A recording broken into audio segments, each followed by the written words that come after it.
builds. It in fact is a reworking of my very first build video ever when I first started doing the YouTube thing. I didn't know how to do SHAREfactory at that time, never even heard of SHAREfactory. I used to live stream my builds in the electric Nomad, was my very first one. This is before the days of classified gear. But anyway, I hope y'all enjoyed it. It is a blast to use. It is so much fun, and I hope y'all take the time to put it together and enjoy the build, especially if you're a solo player. Come do one of these legendary solo and see just how amazing this build can be. So I'm going to go ahead and jump right into the build and show it to you. I figured since we did Times Square, I would do it here on Times Square.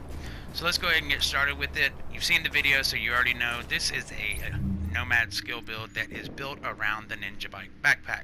So we'll start with the Ninja Bike. I actually am looking for a better one. This one I have rolled electronics, has health and burn resistance on it. Couldn't change it. I would like to get one that has skill power on it, but regardless, this is the one I got right now. This build is not optimized yet, but I will be optimizing soon.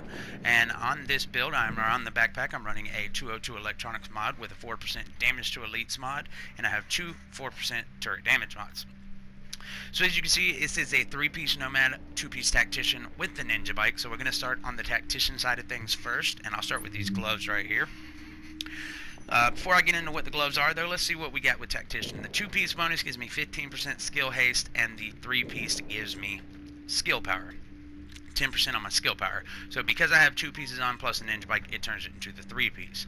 My gloves are electronics rolled. I have assault rifle damage, skill haste, and then enemy armor damage. Enemy armor damage, in my opinion, can be changed for anything, anything really that you want. If you're going to do PvE content, I would say keep it at enemy armor damage or roll health on kill. Those would be the two that I would recommend. But again, you can put whatever you like there. My holster has skill haste rolled on it, and this is another one where you can put anything you really want. Being that it's a skill build, and I'm trying to get as much skill haste as I can. I'm not going to be able to reach the cap, but I wanted to get as much as possible on it, so I'm keeping it on my gloves, on my holster, and then I have it on one other piece, which I'll get to.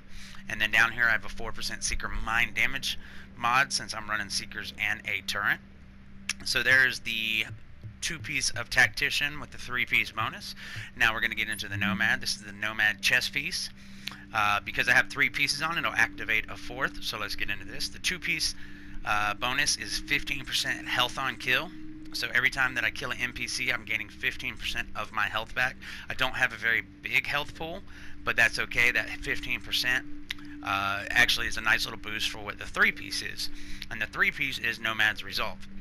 Grants a constant small amount of healing, allowing the user to regenerate all segments of health during combat. So even though that 15% is not that much, I'm constantly getting health, and sometimes that 15% is actually just what's needed to keep me alive. And then once that activates, then the small amount of healing keeps going, and that'll fully recharge me. And then the 4-piece bonus is Path of the Nomad. When receiving fatal damage, you are instead healed to full health, can occur once every 4 minutes. That is awesome. On my Tactician build, where I do these legendaries on, my Tactician is it's all skills, Seekers and turret.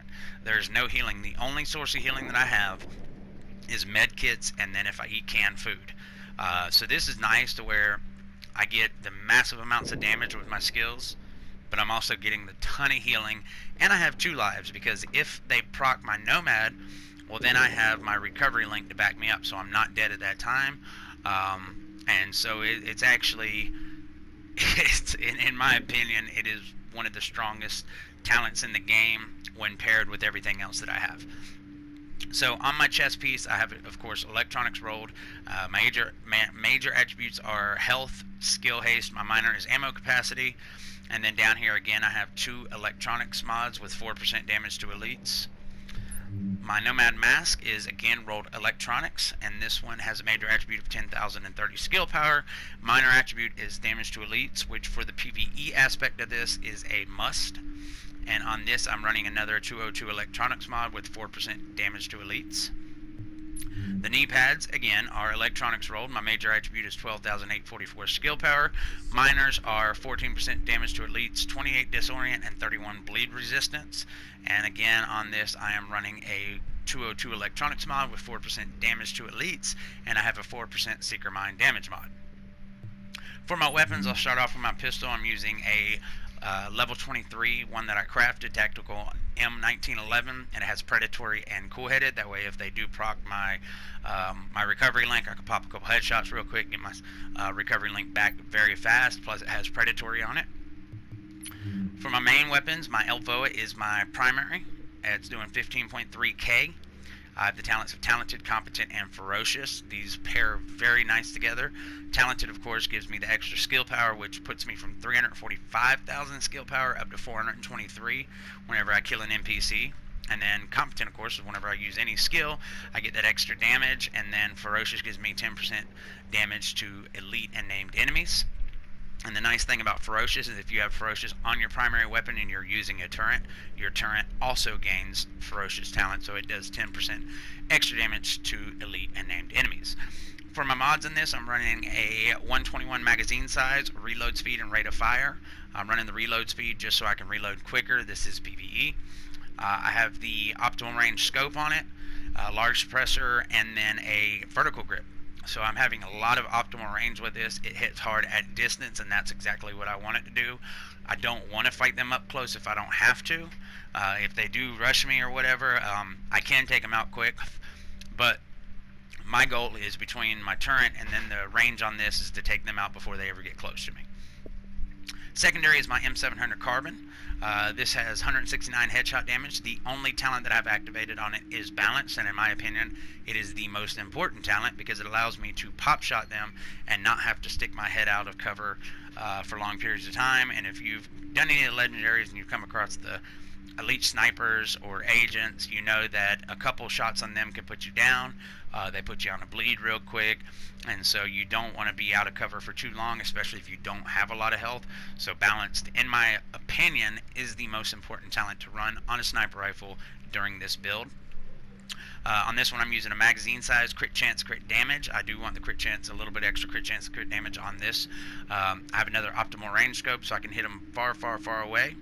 And then the Omega Rifle Suppressor, and then lastly another vertical grip, because again I want that optimal range to be as far as possible. As you can see, my range on here is completely maxed out, and I have a lot of accuracy on it, so that's really nice. Stability doesn't really matter because I am pop shotting.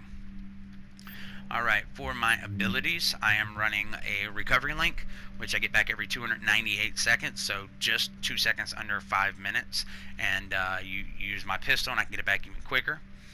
And then I have my Seeker Mines. They're doing 66,000 damage each. I'm using the clusters, and I get them every 15.1 seconds.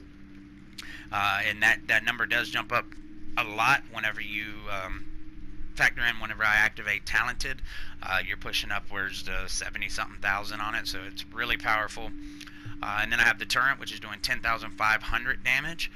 Again, I have Ferocious, so that actually adds 10% damage to that whenever it is hitting the named and elite enemies. The lifetime of it is 45 seconds. The cooldown is 19.9, basically 20 seconds. So usually by the time it blows up or an enemy blows it up, I can already deploy it immediately. And I've done that numerous times, and it's come in handy to save my life.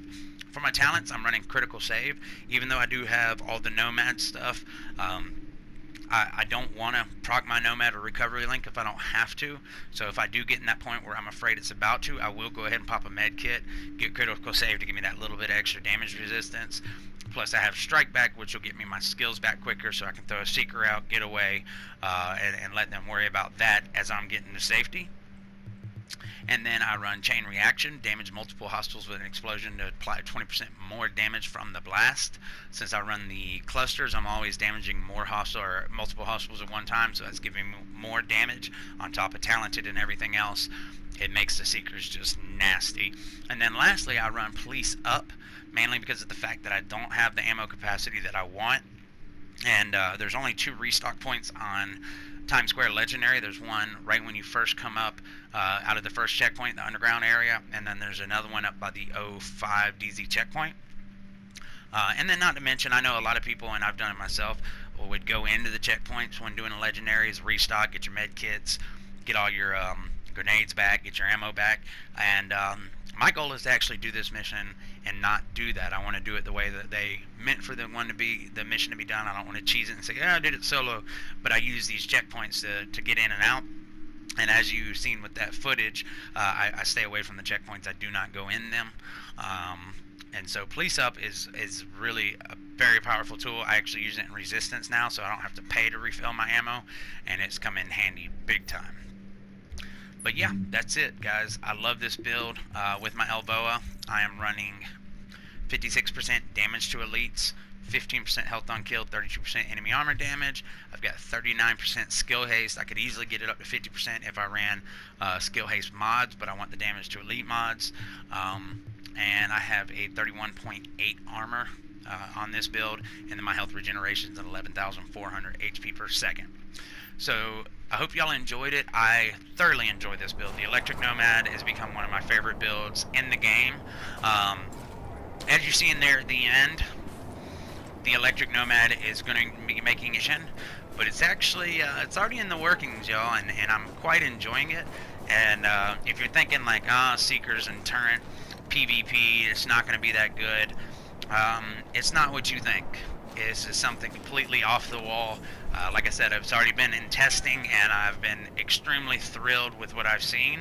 And so I hope y'all will continue to join me on this ride as I test new builds. I will make build videos for all 14 of the classified gear sets. I've already done a few on my channel here, and then I'm also going to have these different kind of hybrid builds, hexo builds, high-end builds, any kind of build in the game I'm going to make. I love doing theory crafting, theory builds, anything like that. If there's any build ideas that you have in mind, like definitely angel. hit me up, and I'll do a build video for you, and I'll put it out there. And again, this is D-Tech Gaming. My name is Agent TSwandol. We are here to help this community. We love this community. So if there's anything that you have not accomplished in this game, legendaries, incursions, anything like that, please hit me up. And me and my friends here, we got the Dukester, Wise Assassin, Jen Evan, Hella Homed, Matt and Kier, my brothers from over across the pond. Any one of us would be more than happy to run with you, help you gear up, get you as much loot as we can get, help you finish that content maybe you haven't been able to do. So again, guys, I do appreciate y'all. If you're new to the channel, I greatly appreciate you hitting that like button, hit that subscribe button, become part of this family. I do live vendor reset videos every Friday night, and then I stream all night. We help the community out in any way possible. So yeah, this is the build. I hope y'all enjoy it. Test it out. I know you're gonna like it. I know you will. But anyway, I'm gonna go ahead and jump back in the dark zone and get back to testing the next Electric Nomad, the PvP dark zone build. So yeah, y'all have a good night, and I will talk to y'all later. Peace.